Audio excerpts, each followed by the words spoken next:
Hey, my name's Robert, and in this video, I'll be walking you through the benefits of using a DI when recording guitar. So if that sounds interesting to you, subscribe to see more videos like this one. When I was first learning to record guitar, I quickly realized how challenging it can be to get the tone I wanted from an amp alone. Sometimes the tone that I captured didn't quite match my creative vision, and that's where a DI can make all the difference. Recording a clean, direct signal can give you the flexibility and options to find your perfect sound. And that's why I made this video, to show you why using a DI when recording guitar can be a game changer to achieve professional results. But before we dive in, this video is brought to you by DistroKid. DistroKid is the distributor that I recommend to get your music onto Spotify, Apple Music, and all other digital streaming services. Their services are easy to use with their app now available for iOS and Android. You can sign up today using the link in the description to get a discount off your first year's subscription, and there's also a separate educational link available for students and teachers. Thank you to DistroKid for your continued support of the channel. Now let's jump into it. For this video, I'll be using a Behringer 400p ultra passive DI box. Besides some guitar picks and an Amazon Basics cable I got for another video, I think this might be the cheapest thing in my studio. I think I picked it up used for around $5. A DI box, or direct injection box, typically has 3 connection points. On the front side, we have 2 1/4-inch jacks, one for an instrument input and the other for a through signal, which can be used to send the signal directly to an amplifier. On the back side is an XLR output used to send a balanced signal to a microphone preamp. If you're using an active DI box, you may need to use phantom power to pass this signal. Now, most DI boxes will also have a ground lift switch that helps eliminate hum or buzz, which can occur if there are multiple grounding points in an audio system. By engaging the ground lift, the DI box disconnects the ground connection, breaking the loop and reducing or eliminating the hum. So if you think you're experiencing this type of noise in a live or studio setting, you may want to try using the switch. Now, let's go over how to set up a DI box with a guitar amp. Begin by plugging in the XLR out and connecting that cable to a preamp for you to record the DI signal. Then simply plug your guitar cable into the DI box's 1/4-inch input. Use a second 1/4-inch cable on the through output to plug into your amplifier that you can mic up to record on a separate channel. If you'd like to connect a few effects pedals, make sure they go after the DI and before your amplifier.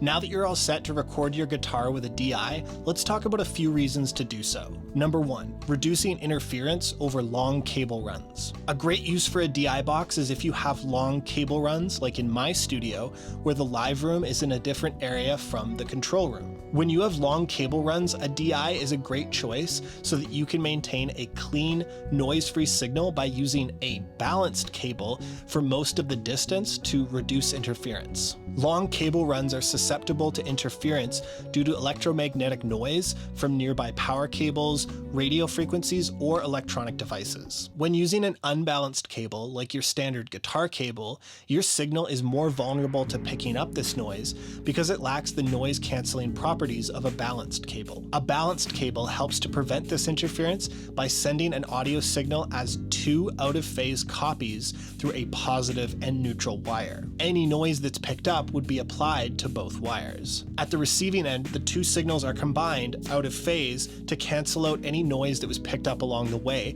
resulting in a cleaner, interference-free signal. Now, this is especially useful if you're recording away from your interface, because the longer the unbalanced connection, the greater chance for interference. So a DI box allows you to convert an unbalanced signal from your 1/4-inch guitar cable into a balanced signal from an XLR cable, which will help you to maintain signal strength and clarity over longer cable runs. But if you're closer to your audio interface, you can try just plugging into your instrument input directly. Reason number 2, keeping your options open with reamping. Another reason to record with a DI is reamping. Imagine you've just recorded a fantastic performance but the tone from your amplifier just doesn't fit the mix. Maybe the tone isn't quite what you're looking for, or you just want to try a different amp sound. That's where a DI box comes in clutch. When you record with both an amp and a DI, you're giving yourself options to experiment later on with different amps, pedals, or amp simulators. That way, if you're not satisfied with the amplifier, the mic choice, or the mic placement, you can easily reamp the DI signal and experiment with different tones and effects until you find what works best. Hey, leave a comment below if you want to hear more about reamping. Reason number 3, reducing live sound bleed and stage volume. Using a DI can be super beneficial if you're recording in a situation where bleed is unavoidable and you'd really prefer a clean signal. Where a mic will pick up most sound in a recording environment, the DI will only record that clean guitar signal or whatever it's plugged into. Furthermore, in a live music scenario, having high onstage volume from amplifiers can contribute to feedback issues and introduce bleed into microphones, which can make it harder to achieve a clear mix at a reasonable volume. This can also result in musicians struggling to hear themselves, leading to poor performances and ear fatigue. So using a DI box allows instruments such as bass, keyboard, or acoustic guitar to be directly injected into the mixing console, reducing the need for loud amplifiers on stage. This helps to lower onstage volume, making it easier to control sound levels by relying more on the monitors. This can also help to prevent feedback by reducing the number of microphones on stage. With less onstage volume, you get a cleaner, more balanced mix and a better experience for both the audience and performers. So here's a demonstration of the difference between a DI'd acoustic guitar and the same guitar mic'd up with a 57 pointed at the body.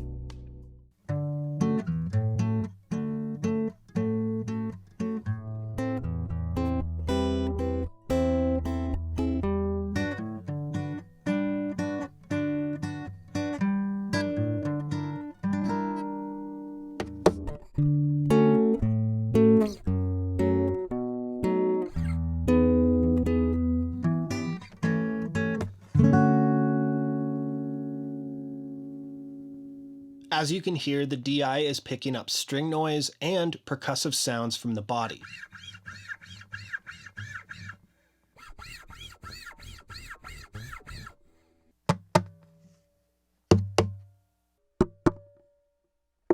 Personally, I really dig the way the percussive knocks and slaps sound through the DI.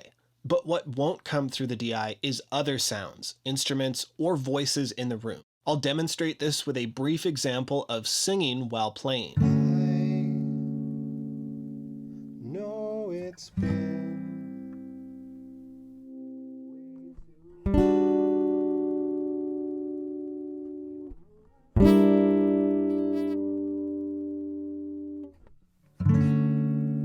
This is an important note to keep in mind if you're laying down scratch tracks to play along with later and you want them to be as clean as possible.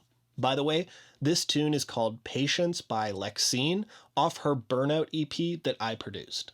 Reason number 4, better accuracy with time alignment. So another great reason to use a DI is for time alignment, especially when you're working with a high gain amp signal, which can typically be compressed or quite sausaged. This makes it tough to pinpoint the exact timing of each note, which can be a real challenge to time align if you're trying to go for a very tight performance. So on the other hand, a DI has a much fuller dynamic range and sharp transients. And it's these transients that make it easier to determine the precise timing of your playing. By grouping a DI in with your amp signal and then using the DI to adjust your timing, you can achieve a much more accurate time alignment. Then just mute your DI and enjoy a tightly aligned amp signal.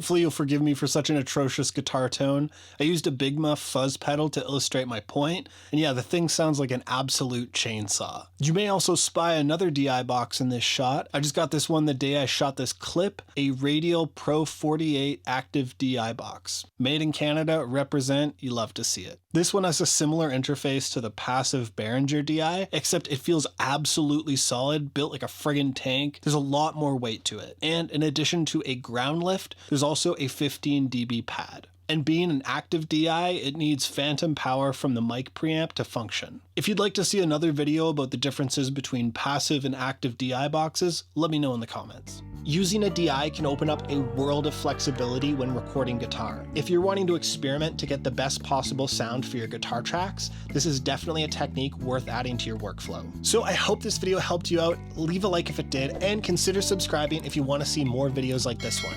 If you have any questions or you'd like to learn more, drop a comment down below. And if you're looking to take your recordings to the next level, or you need help with mixing or music production, get in touch with the link in the description, backburnerstudios.ca. Let's work together to give your music the treatment it deserves. Thank you for watching, and I'll see you in the next video.